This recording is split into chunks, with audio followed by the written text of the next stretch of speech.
नमस्कार, आप देख रहे हैं 9 भारत समाचार। मंदिर विकास समिति के प्रतिनिधि चिंताकुला अनिल सुनील मीसल प्रकाश ने कहा कि वारंगल शहर में 5 से 26 अप्रैल तक प्रसिद्ध गोविंदराजुला स्वामी ब्रह्मोत्सव को बड़े धूमधाम से आयोजित करने के लिए सभी व्यवस्थाएं की गई हैं। वारंगल के गोविंदराजुला मंदिर परिसर में मंदिर विकास समिति के तत्वावधान में एक प्रेस कॉन्फ्रेंस आयोजित की गई। इस अवसर पर उन्होंने कहा कि मंदिर में आयोजित स्वामी ब्रह्मोत्सव लगभग 1 माह तक चलेगा। उन्होंने कहा कि मंदिर में आने वाले श्रद्धालुओं को किसी प्रकार की असुविधा न हो, इसके लिए व्यवस्था की गई है। మీకేం కావాలి గుట్టకు అని అంటే మాకు ఏది అడిగినా కానీ ఇప్పటివరకు అన్ని అభివృద్ధి కార్యక్రమం లోపల ఇచ్చుకుంటూ వస్తున్నది।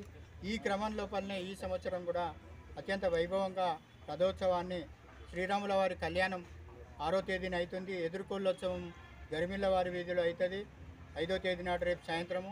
ఎల్లుండి శ్రీరాముల వారి కళ్యాణం గుట్ట మీద జరుగుతుంది। దీని తర్వాత 7వ రోజు మనకు పౌర్ణమి రోజు బండ్లు తిరుగుతాయి ఏది గుట్ట చుట్టూ। మన 7వ రోజు అని అంటే 11వ తేదీ అవుతుంది। 12వ తేదీ రోజున మనకు రథయాత్ర 5 రోజుల పాటు ఈ యొక్క నగర పురవీధుల గుండా తిరుగుతుంది। కాబట్టి ఈ యొక్క రథయాత్ర లోపల మాకు ఇక్కడున్నటువంటి ఈ పుర జనులందరూ కూడా మాకు సహకరించి గత అనేక సంవత్సరాలుగా కూడా చేసుకుంటూ వస్తున్నారు। ఈ యొక్క రథాన్ని జనరల్గా ముదిరాజులకు ఎక్కడైనా కూడా మనకు చెరువులు ఇవి మన మీద ఉంటాయి, ప్రతి గ్రామం లోపల కానీ ఎక్కడ చూసినా కానీ మాకు ఆ భగవంతుడు ఇక్కడ ఇది రథాన్ని గుంచేటువంటి అవకాశం అప్పటి నుంచి కూడా ఎండోమెంట్ వాళ్ళు కట్టడి పెట్టి మాకు ప్రతి సంవత్సరం కూడా ఆ కట్టడి ప్రకారం డబ్బులు ఇస్తారు। మాకు ఇచ్చేది తిప్పిన రోజు మాకు 10 రూపాయలు 20 రూపాయలు తీసుకుంటాం, అవి దాచుకుంటాం, మాకు భగవంతుడు ఇచ్చిన భాగ్యం అని చెప్పి। కాబట్టి ఈ యొక్క అన్ని కులాల సమ్మేళనము కలయికనే ఈ యొక్క రథయాత్ర।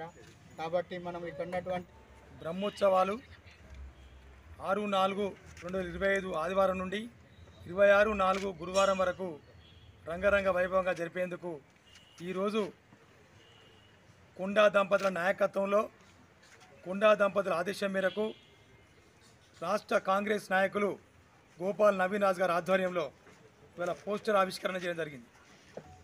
మరి ముఖ్యంగా ఏంటంటే ఈ కార్యక్రమానికి పెద్దలు చింతాకుల సునీల్ గారు, మరి ముఖ్యంగా ఏంటంటే శ్రీ గోవిందరాజ స్వామి ఉత్సవాలు అనేది గత 1000 సంవత్సరాల పైనుండి వరంగల్ నగరంలో చారిత్రాత్మకమైన గోవిందరాజ స్వామి ఆలయం।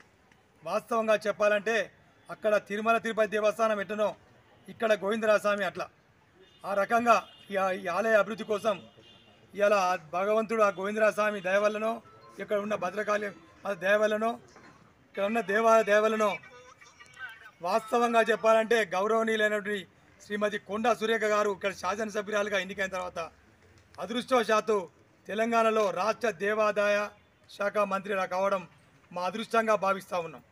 మరి ముఖ్యంగా ఏంటంటే ఇవాళ గోవిందరాజ స్వామి ఆలయం డెవలప్మెంట్ కోసం లిఫ్ట్ సౌకర్యం పెడదామని చెప్పి నవీనాన్న గారితో చెప్పడం జరిగింది। మేడం గారు కొండా మురళీధర్రావు గారు కూడా కొండా సురేఖ మేడం గారు కూడా ప్రత్యేక శ్రద్ధ తీసుకొని ఎన్ని నిధులు కావాలో చేస్తాం। గోవిందరాజ స్వామి చరిత్ర ఉన్న దేవాలయం ఈ యొక్క అత్యంత ప్రసిద్ధిగాంచిన శ్రీ గోవిందరాజ స్వామి దేవస్థానంలో ప్రతి సంవత్సరము చేసుకునే విధంగానే అత్యంత వైభవోపేతంగా మన యొక్క గోవిందరాజ స్వామి గుడి పైన మనకున్నటువంటి నాయకత్వము ఇక్కడ ఉండబడేటువంటి శాసనసభ్యురాలు మా మంత్రి గారు అయినటువంటి కొండా మురళీధర్రావు గారు సురేఖమ్మ ఆధ్వర్యంలో అంత అంగరంగ వైభవంగా ఎంతో వైభవోపేతంగా ఈ యొక్క కార్యక్రమాలు జరుగుతున్నాయి। మాకు ఇప్పటికే ఈ యొక్క కళ్యాణ తంతు కూడా మొదలై 2 రోజులు అవుతున్నది। ఈ యొక్క కార్యక్రమాన్ని పురస్కరించుకొని ఇవాళ పోస్టర్ ఆవిష్కరణ మా యొక్క యువ నాయకులు గోపాల నవీన్ రాజ్ గారి ఆధ్వర్యంలో ఇలా గోవిందరాజ గుట్ట మెట్ల ప్రాంగణంలో పోస్టర్ ఆవిష్కరణ చేయడం జరిగింది। ఈ యొక్క కార్యక్రమానికి విచ్చేసిన వాళ్ళందరికీ కూడా ఇక్కడ పేరు పేరున వైభవంగా ఈ యొక్క కార్యక్రమాన్ని అతి పురాతనమైనటువంటి ఆలయము దీని ప్రతిష్టను కొనసాగించాలని చెప్పేసి సంకల్పంతో మనకున్న మా మంత్రి గారైనటువంటి అక్క ఆదేశంతో ఇక్కడే ప్రతి నిత్యము ఈవో గారు కూర్చొని ప్రతి కార్యక్రమాన్ని కూడా పర్యవేక్షించుకుంటూ మనకు ఏ లోటుపాటు లేకుండా గతంలో ఇక్కడ మంచినీళ్ళు లేకపోయేది,